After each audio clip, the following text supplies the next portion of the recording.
Gold trusted gold buyers మీరు తాకట్టు పెట్టిన బంగారాన్ని విడిపించి ఈ రోజు ఉన్న మార్కెట్ ధరకు కొనబడను.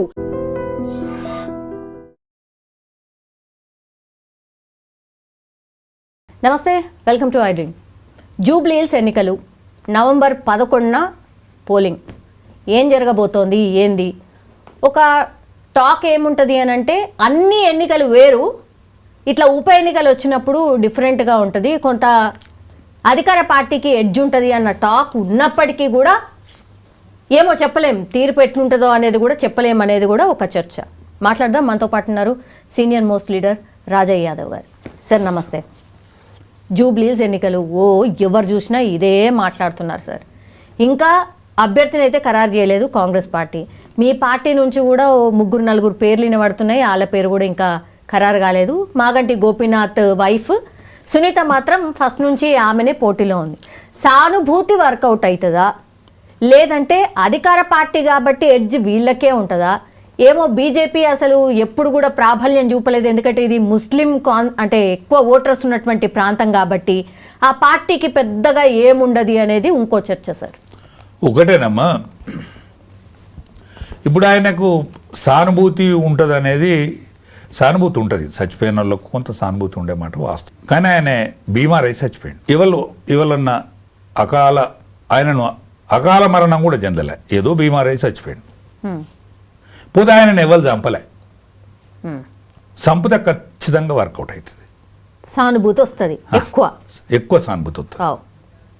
పోతే ఆయన గండడు, ఇదివరకు ఉన్నోడు, చచ్చిపోయిన గండడు, మామూలు వాడు కాదు.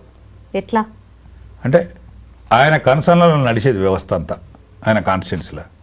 వాళ్ళ ఇంట్లో గండడు ఎవడైతే ఉంటాడో వాళ్ళ ఇంట్లో పిల్లి కూన బతకాల్సి వస్తుంది. స్త్రీ పిల్లి కూన బతకాల్సి వస్తుంది. ఎందుకంటే అన్ని స్థాయిలలో అహంభావం కనిపిస్తుంది కాబట్టి, ఈ ఆ ముడగొడుతో నేను పెట్టుకుంటాను తీ అని సపరేట్గా ఆమె జీవితం జీవిస్తుంది. ఆమెను తీసుకొచ్చి ఇంట్లో పెట్టుడు కరెక్ట్ అయితే కాదు. ఏది ఈ గందరగోళం విషయంలో ఈ ఉప ఎన్నికతో కేసీఆర్, ఇప్పుడు ఈ ఉప ఎన్నికకి వెళ్తే కేసీఆర్ ముఖ్యమంత్రి కాడు, కేటీఆర్ కాబోయే ముఖ్యమంత్రి కాడు. కాబట్టి ఈ ఎన్నికలల్లో వాళ్ళ ప్రభావం అంత ఉంటుందని నేను అనుకుంటలేను. ఇంకోటి ఏంటంటే, బీసీ ఐడియాలజీ అనేది ప్రబలంగా వీస్తుంది, బీసీ నినాదం అనేది ప్రబలంగా వీస్తుంది. రేవంత్ రెడ్డికి ఇది కఠిన పరీక్ష. ఎందుకంటే ఈ ఎన్నిక గెలవాలనేది పరీక్ష.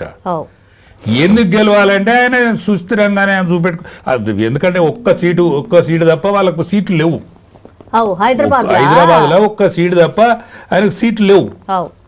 కాబట్టి రేవంత్ రెడ్డి గెలవాలి కదా, ఎటువంటి గెలవాలి. కాబట్టి ఆయన ఖచ్చితంగా ఇప్పుడు అజారుద్దీన్ గారిని జరిపిండంటే ఆయన ఖచ్చితంగా శ్రీశైలం కొడుకే ఇస్తాడు, చిన్న శ్రీశైలం కొడుకు ఇస్తారు టికెట్. బాగా పేర్లు అయితే వినిపిస్తున్నాయి సార్. నవీన్ యాదవ్తో పాటు నవీన్ యాదవ్కు క్లియర్ అయిందని అనిపిస్తుంది నాకు, ఎందుకంటే వాళ్ళ కుటుంబంతో కూడా నాకు బాగా దగ్గర. ఎందుకంటే మేము గొల్లోళ్ళం కదా, కులపోలు, కాబట్టి మాకు ఆ సంబంధాలు ఉంటాయి. పోతే ఆయన అందరి ప్రజల అభిమానాన్ని చూరగొన్నోడు వాళ్ళ తండ్రి ప్రజల అభిమానాన్ని చూరగొన్నోడు.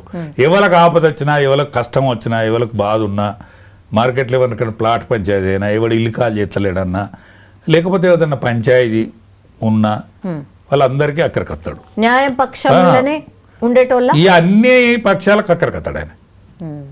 ఇప్పుడు పోలీసు వాళ్ళ అతికెత్తారు, ఏంటిది ఇక్కడ పంచాయతీలు చేయబడదు, రాకూడదు అని చెప్పి ఏం చేస్తారంటే ఈ పోలీసు వాళ్ళ పంచాయతీ చెప్పుకుంటారు, వీళ్ళ ఆస్తుల తగాదాలు చెప్పుకుంటారు. ఇప్పుడు మన మోహన్ బాబు గారు ఉన్నాడు, వాళ్ళ అన్నదమ్ముల పంచాయతీ, వాళ్ళ కొడుకుల పంచాయతీ ఆయనే తెంపిండు. అనేక మంది ఆపత్తికి సంపత్తికి ఎక్కడి కష్టం వచ్చినా, ఏ బాధ ఉన్నా అక్కడ పోయి చెప్పుకుంటారు. ఆయన స్పందించే విధానం కూడా అట్లే ఉంటుంది. ఈ నవీన్ యాదవ్ అయితే టెంకాయల నీళ్ళ అంటాడు, అంత మంచి ఫ్రెష్ పిల్లాడు. పోతే వాళ్ళకు ఇదివరకు ఆయన ఎంఐఎంలో పోటీ చేశాడు, ఆయనకు వాళ్ళతో కూడా సత్సంబంధాలు లేదు, ముస్లిం మైనారిటీలతో కూడా సంబంధాలు లేవు. వీళ్ళు మా వాళ్ళు, ఇది మా బీజేపీ నాయకత్వం తట్టుకోవాలనుకుంటే దత్తాత్రేయ బిడ్డను పెట్టాలి. దత్తాత్రేయ కూతురు, ఆమె అలై బలై నాయకురాలు. అంతకంటే పూర్వం వాళ్ళ తండ్రి 2 సార్ల పార్లమెంట్ మెంబరు, ఏది మన Secunderabad parliament member, Secunderabad parliament కిందికి వస్తుంది. 2 జాతీయ పార్టీలు కనుక నిలబడాలనుకుంటే దత్తన్న బిడ్డను పెడితే వీళ్ళిద్దరి మధ్యనే తగాదు ఉంటుంది, వీళ్ళిద్దరి మధ్య కత్తది. ఎవరిలో ఆశను పాశన్ని ఎవరినో నా ఓడు ఉండాలి నీ ఓడు ఉండాలనే ఆలోచన కనుక వీళ్ళు వస్తే వీళ్ళు మా వాళ్ళు 3rd పొజిషన్ పోతారు. మా వాళ్ళు 3rd పోవద్దు, 2nd కావాలనుకుంటే దత్తన్న బిడ్డను పెట్టాలి. గెలుస్తారని మాత్రం చెప్తలేరు, బీజేపీ గెలిచే అరే నేను ఉన్నట్టు చెప్పకపోతే నేను కరెక్ట్ కాదు, నేను అబద్ధాలు చెప్పిన అవుతా, ఉన్నట్టు చెప్తానా. వాళ్ళు పోటీలో ఉండే అవకాశం ఉంటుంది, 2 జాతీయ పార్టీల మధ్యకు వస్తుంది. నేను కేసీఆర్ కూడా కేసీఆర్ క్యాండిడేట్ పెట్టద్దు. ఎందుకు పెట్టద్దు అంటే ఆనాడు ప్రచార రథం కొనిచ్చినాడు ఎవరు? చిన్న శ్రీశైలం యాదవ్ ప్రచార రథం కొనిచ్చాడు మాకు. ఈయన బిడ్డ వెళ్ళినప్పుడు పైసలు లేవు ఈయన దగ్గర, కేసీఆర్ దగ్గర. మొన్న కవిత చెప్పింది కదా, నేను చెప్తా అబద్ధం, నా పెళ్లి నాడు పైసలు లేవని ఆమె చెప్పింది. అవును అవును, ఆయన సాయం చేసిండు శ్రీశైలం గారు. అవునా? నవీన్ యాదవ్ వాళ్ళ నాన్న ఆయన తెలంగాణ ఉద్యమానికి కూడా పైసలు ఇచ్చిండు, మా దగ్గర ఏముండే. ఆయన క్యాండిడేట్ పెడితే ఇప్పుడే ముఖ్యమంత్రి కాడు, ఆమెను అబలను తీసుకొచ్చి బాధార్లో ఆమెను నిలబెట్టు కరెక్ట్ ఏం కాదు. నువ్వు ముఖ్యమంత్రి అవుతావు, రేపు ఏదైనా అయితే పెట్టుకో, కానీ అది కరెక్ట్ కాదు. మా వాళ్ళు కూడా బాగా ఆలోచించాలి. మా వాళ్ళు దత్తన్న బిడ్డకిత్తనే మా పార్టీ ప్రెస్టేజ్ మిగులుతుంది. సార్ ఇప్పుడు సునీత గారికి నిజంగానే కొంతమంది ఏమో అసలు ఆమెకి పొలిటికల్ బ్యాక్గ్రౌండే లేదని కొంతమంది అంటున్నారు, కొంతమందికి ఏమో లేదు ఆమె పాలిటిక్స్ గురించి కొంత ఐడియా ఉన్నది తనకి అని కొంతమంది అంటున్నారు. మీ ప్రకారం ఏంటి సార్? ఆమెకి ఎంత మాత్రం లేదు. లేదా సార్? లేదు. వాళ్ళ తమ్ముడు ఉన్నాడు కదా, చచ్చిపోయిన వాళ్ళ చచ్చిపోయిన ఆయన అన్న తమ్ముడు అన్నున్నాడు కదా, ఆయన టికెట్ ఆశించండు సార్. ఆయన రేపు ప్రచారం చేస్తాడా? హరీష్ బాగానే తిప్పల పడతాడు, డోర్ డోర్ క్యాంపెయిన్ చేస్తారు కదా సార్. హరీష్ బాగానే తిప్పల పడతాడు ఆయన తీసుకురావాలని. ఆయన రావడానికి సుముఖంగా లేడు. నాకు చిదంబర రహస్యాలు అన్నీ తెలుసమ్మా, చిదంబర రహస్యాలు అన్నీ తెలుసు. హరీష్ తిప్పల పడతాడు కానీ ఆయన ఎత్తలేడు. మిస్టరీ కేసు ఏంటంటే అది నిజమేంతో అబద్ధమేంతో కానీ పుకాడైతున్నది. ఆయనను పోస్ట్ మార్టం చేయలేదట. మరి ఎందుకు ఏందో ఇంకొతో తెలియదు, నాకు పూర్తి వివరాలు తెలియదు. ఆ అభండాలు అయితే ఉన్నాయి. ఎన్నికలు కాబట్టి దాన్ని ఎంతో ముందడిതെత్తారు కదా, అయింది కాంది. ఇప్పుడు ఎన్నికలప్పుడు అయినోని కానోని ముచ్చట ఇవన్నీ మాట్లాడతారు. అవును, చేయకపోవడానికి రీజన్ ఏముండొచ్చు ఏంటిదో మరి నాకు తెలియదు, నాకు పూర్తి తెలియదు. కానీ అనుకుంటా అంటే వాళ్ళ అన్నకు అదే కోపం ఉన్నదని. ఇది రేపు పోతే ఈ భాగవతం అంతా బయటకు వస్తుంది. ఎడ్జు నవీన్కి ఉంటుందమ్మా. అవునా? ఎడ్జు నవీన్కి ఉంటుంది. సానుభూతి వర్కౌట్ కదా ఈ మాట. సానుభూతి కాదమ్మా, సానుభూతి చంపలే ఆయన ఎవరు చచ్చిపోయింది సార్. లేడీ అంటే మహిళ, ఆ తర్వాత వాళ్ళ హస్బెండ్ చనిపోయిన తర్వాత ఆమె బాధతోని పోటీ చేస్తుంది. 3 సార్లు ఎమ్మెల్యేగా గెలిచిండు, అక్కడ సేవలు కూడా అందించిండు, ఆయనకు బాగానే పేరుంది అనేది. ఆయన సంసారం మంచిగానే ఉన్నది, ఆయనకు సంసారం మంచిగానే ఉన్నది, వాళ్ళ బతుకు మంచిగానే ఉన్నది, వాళ్ళ బతుకు కూడా మంచిగానే ఉన్నది. ఇప్పుడు వచ్చి దేవుని ఇస్తే ఏమవుతుంది? ఇప్పుడు ఆయన ఎమ్మెల్యే ఏం చేస్తుంది? నీ ప్రభుత్వం వస్తుందా? నువ్వు ఎమ్మెల్యే అవుతావా? మీకు ఏమవుతుందని సార్ పార్టీ నిలబడదు సార్. ఆల్రెడీ అంటే బీఆర్ఎస్ నుంచి వెళ్ళిపోతున్నారు, అసలు ఈడ వీకెన్ అవుతుంది, పార్టీ వీకెన్ అవుతుంది. మీరే ఇంతకుముందు చెప్పినట్టు లుకలుకలు ఉన్నాయి, ఫ్యామిలీలో వార్ ఉన్నది, ఇదంతా పక్కన పోయి బీఆర్ఎస్ స్ట్రాంగ్గా ఉంది అనే మెసేజ్ వస్తుంది కదా సార్. బీఆర్ఎస్ అనేది స్ట్రాంగ్ కాదు, వాళ్ళకు 2nd లీడర్ ఉండమాట వాస్తవం. ఒక లీడర్ ఉన్నాడు వాళ్ళకు. ఇప్పుడు ఎమ్మెల్యే అనే తోడిని ముఖం కూడా చూడరు. ఇప్పుడు గెలిచిన ఎమ్మెల్యే ముఖం ఒక్కడు కూడా చూడరు, గెలిచిన ఎమ్మెల్యే ఒక్కడు కూడా మళ్ళీ ఎమ్మెల్యే కాడు. కానీ వాళ్ళకు లీడర్ ఉన్నాడు. కానీ 18 ఏళ్ళ నుంచి 30 ఏళ్ళోడు వాళ్ళకు లేడు. 18 ఏళ్ళ నుంచి 30 ఏళ్ళోడు బీజేపీకున్నాడు, కానీ వీళ్ళకి లీడర్ లేడు. బీజేపీకి లీడర్ లేదు, బీఆర్ఎస్కి క్యాడర్ లేదు. ఓకే, ఇది వాస్తవం. ఇది ప్రాబ్లం. ఇది ఓకే, వెనకడ ఎద్దున్నోని బుద్ధి ఉండదు, బుద్ధి ఉన్నోనికి ఎద్దు ఉండదు అనేది చూడు.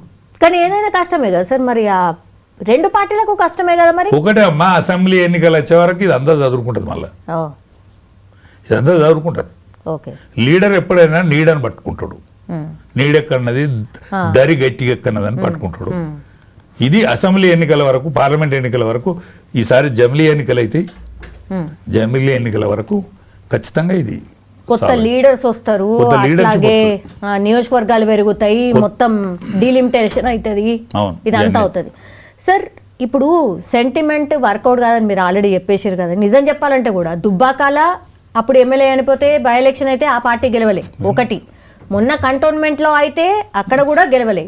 ఇప్పుడు గెలుస్తారా లేదా అనేది కూడా ఇప్పుడు క్వశ్చన్. మళ్ళా టీఆర్ఎస్ అమ్మా, అల్లా టీఆర్ఎస్, అదే అదే అల్లా టీఆర్ఎస్.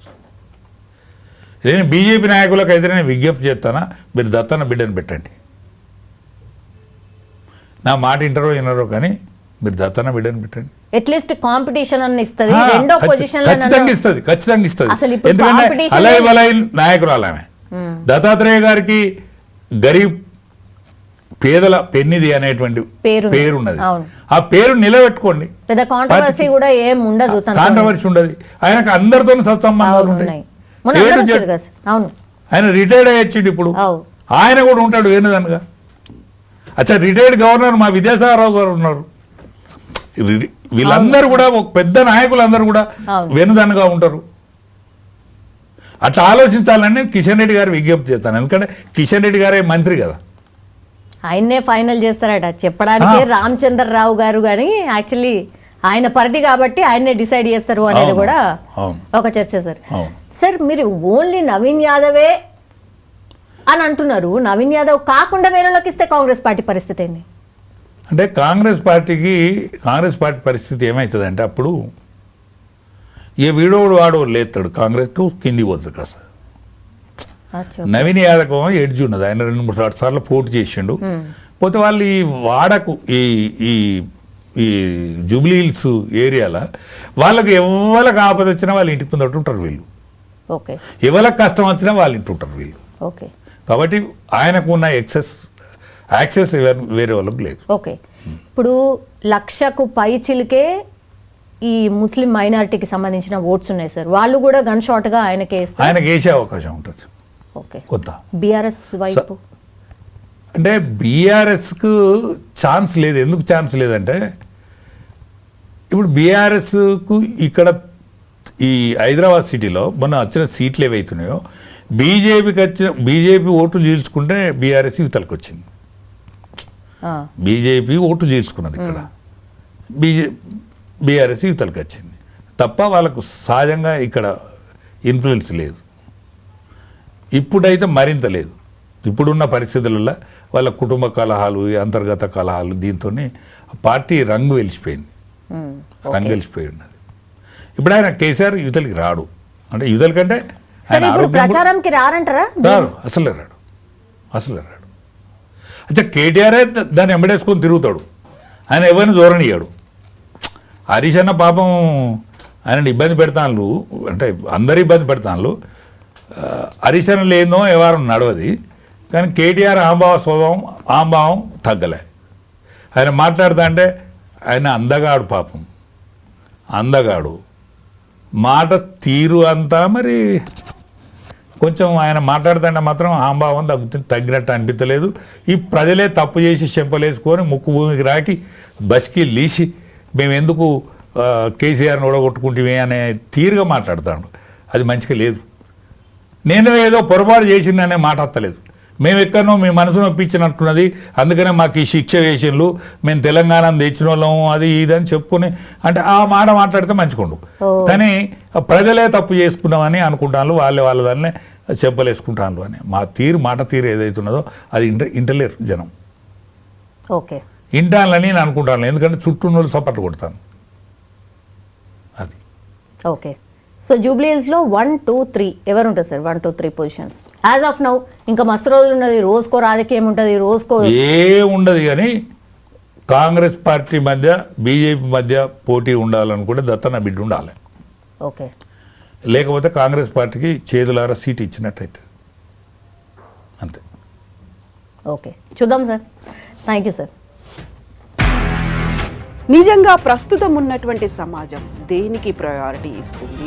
ఆర్థిక సంబంధాల చుట్టూ మాత్రమే తిరుగుతోంది. మళ్ళీ ఎన్నికలంగానే చాలా విరక్తి కలుగుతున్నాం. మంచి అనిపిస్తుంది కదా, లేడీస్ కూడా ఛాలెంజింగ్ జాబ్స్ చేసినప్పుడు చాలా బాగుంటది. ట్రాఫిక్ అసిస్టెంట్స్ గా నియమించిన ట్రాన్స్జెండర్స్ అందరితో సాల్యూట్ చేయించుకుంటున్నారు. ఫుడ్ డెలివరీ ఇవ్వటానికి వెళ్ళినటువంటి డెలివరీ బాయ్ అనిల్ పై కళ్ళ ముందు